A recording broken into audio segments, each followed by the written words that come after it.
Lamun sira anggek guru kaki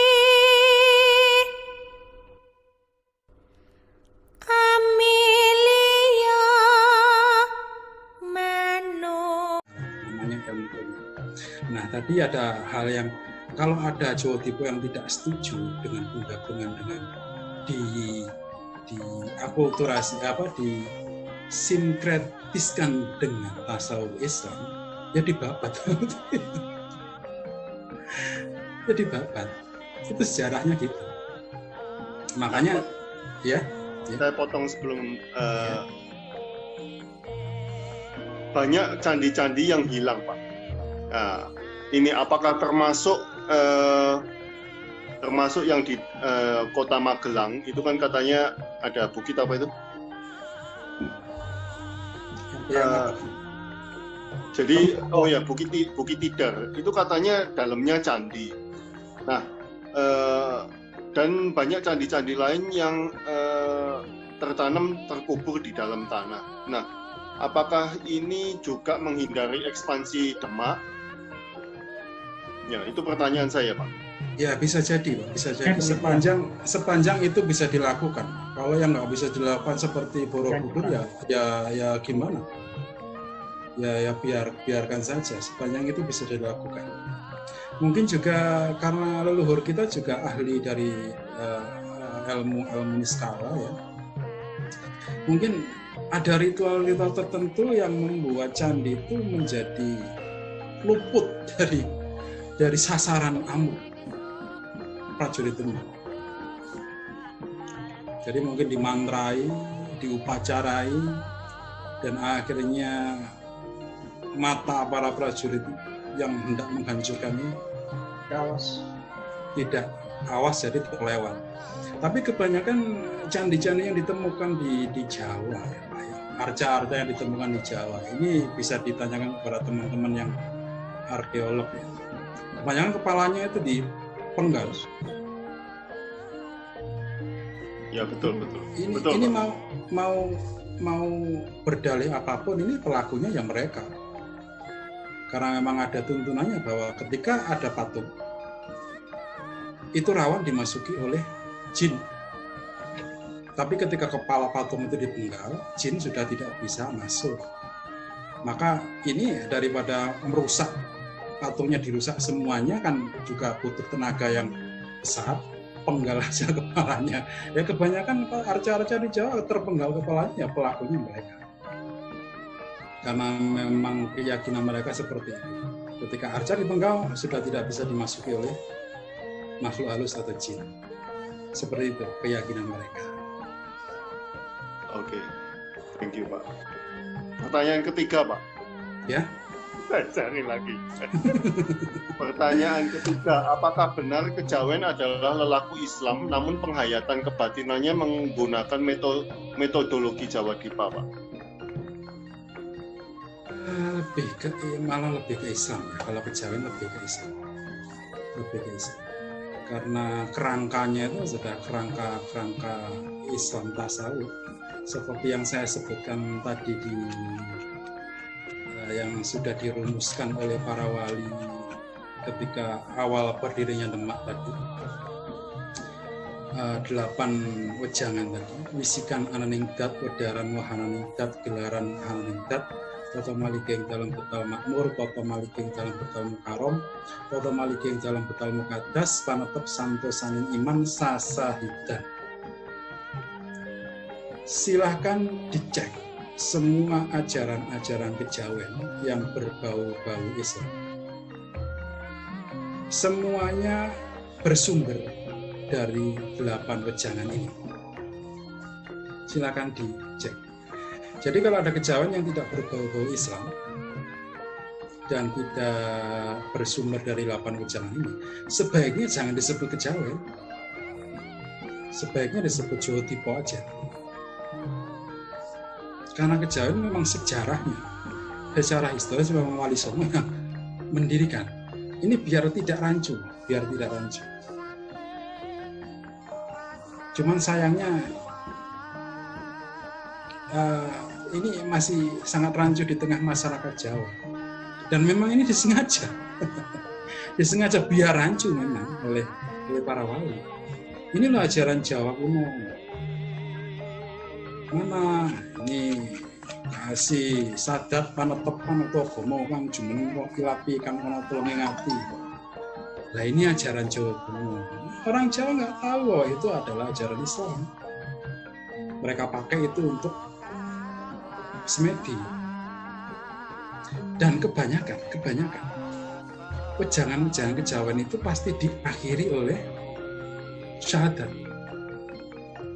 Walaupun kadang tidak lengkap. Yaitu La ilaha illallah Muhammad Rasulullah. Itu pasti mantra kejawen pasti gitu. Dari mantra yang macam-macam akhirnya diakhiri La ilaha illallah Muhammad Rasulullah. Itu secara nggak sadar sudah masuk Islam. Tinggal asyhadu alla ilaha illallah aja. Tinggal ditambahi asyhadu sudah masuk Islam. Tanpa sadar, dan ini memang disengaja. Jadi kalau sekarang banyak teman-teman kejawen, enggak, ini ajaran Jawa asli. Berhasil Wali Songo itu membuat mereka bingung. Ini jujurnya seperti itu. Jujurnya seperti itu. Nah, makanya sekarang ayo kita jernihkan. Ini kejawen, ini Islam loh. Kalau kau memang keyakinanmu ke Islam, silakan dijalani, ini bagus bagi kamu, bagi Islam. Tapi bagi kamu yang tidak punya iman ke Islam, kan lucu. Ketika kamu sembahyang membawa nama Allah, Ruh Muhammad, bicara tentang mutmainah, amarah, supiyah, alwamah, tentang ruh ilapi, tentang lukat gaib. Loh ini kan terminologi tasawuf.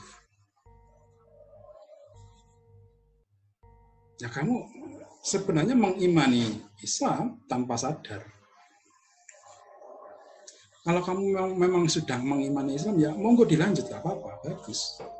Tapi bagi yang nggak sadar itu kan kasihan. Nah, makanya saya ini sebenarnya memberikan apa ya? Pengetahuan bagi mereka yang nggak sadar seperti ini. Kamu iman kamu ke Islam? Enggak, saya nggak ke Islam, saya Jawa asli. Itu jangan amalkan itu karena itu kejawen, karena itu ajaran Islam. Kan lucu dong kalau kamu menolak Islam tapi kamu bacaannya bacaan Islam. Semacam itu Pak Sutoyo. Oke, Pak, ini ada yang mau tanya, bukunya tentang Jawa Dipa kapan muncul, Pak? Pelan-pelan ya, ini saya masalahnya penangkapnya masih belum. Ini metani ya, kalau orang Jawa bilang metani. Jadi sebenarnya jelimet. Ini istilahnya dari metani, jelimet ini susah terjemahin juga ya. Metani itu apa ya? Mencari jarum di tumpukan jerami, nah itu mungkin tepat istilah itu. Terus jelimet itu mungkin agak butuh usaha yang sangat keras karena bercampur dengan ajaran Siwo, Buddha, ajaran kejawen. Jadi dari situ saya petani, saya ambil, oh ini Jawa Dipa, saya masukkan, saya pisahkan. Oh ini Jawa Dipa yang dari sana, saya pisahkan. Nanti ini masih belum ada seperempat. Masih belum ada seperempat. Jadi sabar dulu. Biar nanti kita tahu bahwa ajaran Jawa Dipa ini seperti inilah. Jadi ini bisa diwariskan ke anak cucu. Dan saya mungkin ini sebagai permulaan, mungkin nanti biar diteruskan sama anak cucu kita untuk metani seperti ini, biar tahu kita itu ajaran Jawa asli itu ini loh. Ini ajaran Jawa asli. Jadi mohon bersabar dulu kalau untuk buku Jawa Dipa. Demikian Mas Toyo. Oke, ini pertanyaan tadi banyak pertanyaan yang saya skip ya, teman-teman, soalnya udah dijawab berkali-kali tadi. Ini ada pertanyaan, Pak. Saya punya teman yang keluarganya dibantai pada tragedi PKI 65. Ya, Dia menjadi saksi Pak, nyata pembantaian PKI. Sebetulnya bukan PKI, tapi para penganut animisme dinamisme. Kenapa penganut animisme dinamisme dibantai, Pak?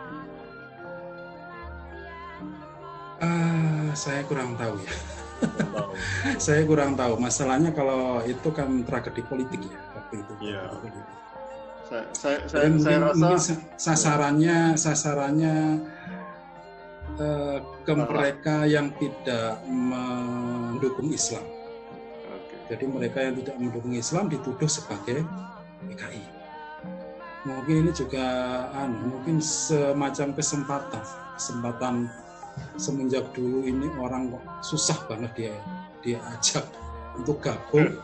Sekarang mumpung ada peristiwa yang momentum yang menguntungkan kami, ya sikat aja. Itu kebanyakan mungkin di situ.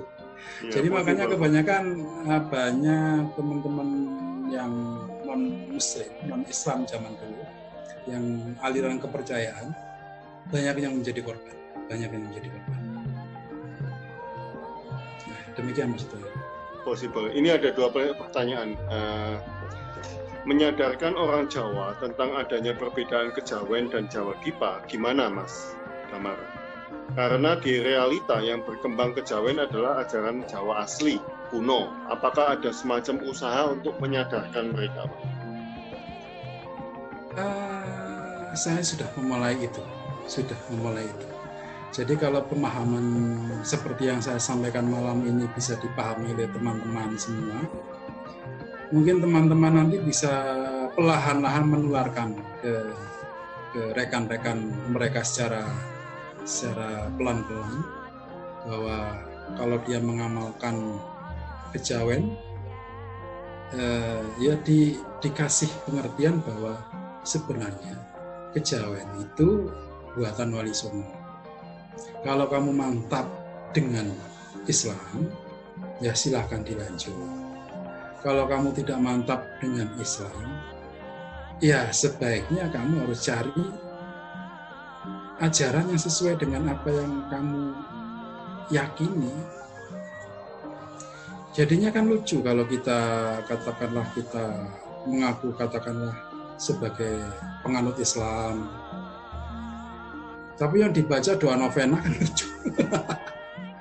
Yang dibaca doa novena Katolik kan lucu. Sama saja seperti ini, kita mengaku penganut Jawa asli, tapi yang dibaca bacaannya Islam, tasawuf Islam, dan tidak sadar mereka. Ini yang antara tragis dan kasihan. Kita sudah dibodohi selama beratus-ratus tahun, selama 600 tahun. Sudah saatnya kita harus sadar. Kalau memang imanmu di situ ya silakan lanjutkan, nggak apa-apa. Tapi kalau imanmu bukan di situ, ya ayolah kita berpikir. Bukan di sini kan itu. Ini ajaran tasawuf Islam yang dijawakan, namanya kejawen. Jadi penyadarannya ya pelan-pelan, supaya kita tuh bisa mendudukan permasalahan sesuai dengan porsinya. Biar tidak dibodohi terus. Sudah cukup lah bangsa Jawa ini dibodohi, sudah cukup. Demikian Mas Sutoyo. Oke Pak, pertanyaan selanjutnya. Melihat kondisi Indonesia yang banyaknya paham radikal keagamaan, mungkinkah Indonesia sekarang bisa terjadi seperti runtuhnya Majapahit oleh Demak, Pak?